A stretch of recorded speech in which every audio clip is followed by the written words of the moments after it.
नमस्कार मित्रों, कैसे हैं आप लोग। आशा करते हैं सब लोग स्वस्थ होंगे, तंदुरुस्त होंगे।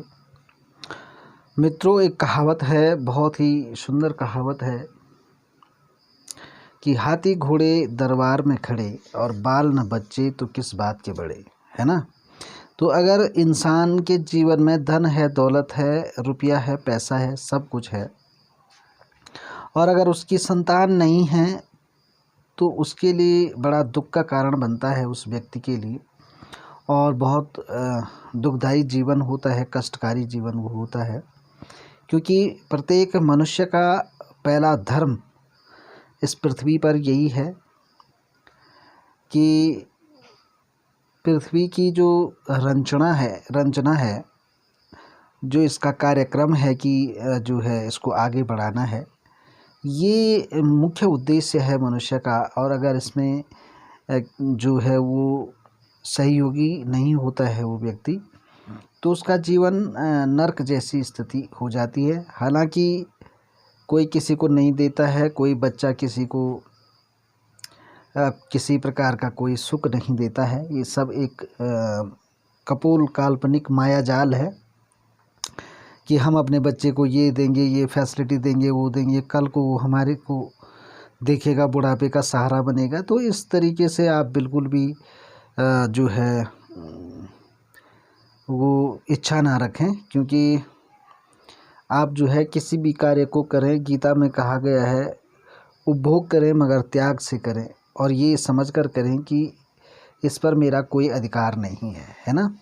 तो ऐसे ही जिस प्रकार से जानवर अपने बच्चों को पालते हैं और फिर उनसे किसी प्रकार की कोई अपेक्षा नहीं रखते हैं, ऐसी पक्षियां भी हैं, घोंसला बनाती हैं, अपने बच्चों के लिए दाना तिनका चुनकर लाते हैं और उनको पाल पोस कर बड़ा करते हैं, और अंत में वो जो है अपना घर बसा लेते हैं। और जिन माँ बापों ने उनको पाला पोसा होता है उनके लिए वो कुछ नहीं करते हैं। तो कहने का तात्पर्य मेरा ये है कि त्याग से जो है अपने बच्चों का अच्छी परवरिश करें, अच्छे संस्कार दें कि बुढ़ापे में आपका वो सहारा बने। और नहीं भी बनते हैं तो इस प्रकार की अपेक्षा पाले भी नहीं, अपने जीवन में खुद पर निर्भर रहें। तो अगर कोई माता बहन इस कष्ट से जूझ रही हैं, कोई बंधु भाई इस कष्ट से जूझ रहा है, तो जो है कई दिनों तक तपस्या करो, इस प्रकार के कई काम हैं। कोई कहता है कि भाई फलाने शिवालय में जाकर अखंड जप करें, महारुद्राभिषेक करें, कई प्रकार के उपाय जो है बताए जाते हैं। हम ऐसा उपाय आपको दे रहे हैं, कहीं नहीं जाना है, आपने घर पे बैठे बैठे आपको ये काम करना है, और तब तक करना है जब तक कि स्त्री गर्भवती नहीं हो जाती, है ना। तो आप देखेंगे कि आपका एक अच्छा गुणवान पुत्र पैदा होगा और अच्छे कर्म करने वाला होगा, यदि आप इसको कर लें। तो भगवान शंकर का ये मंत्र है, भगवान भोलेनाथ का है।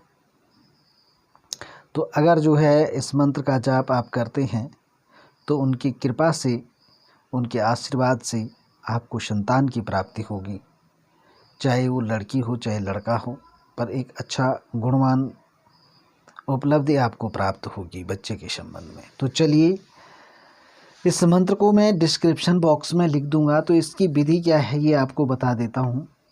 जब भी पूर्णिमा हो, जिस दिन भी पूर्णिमा हो, आप पता कर लेना कि पूर्णिमा कब है।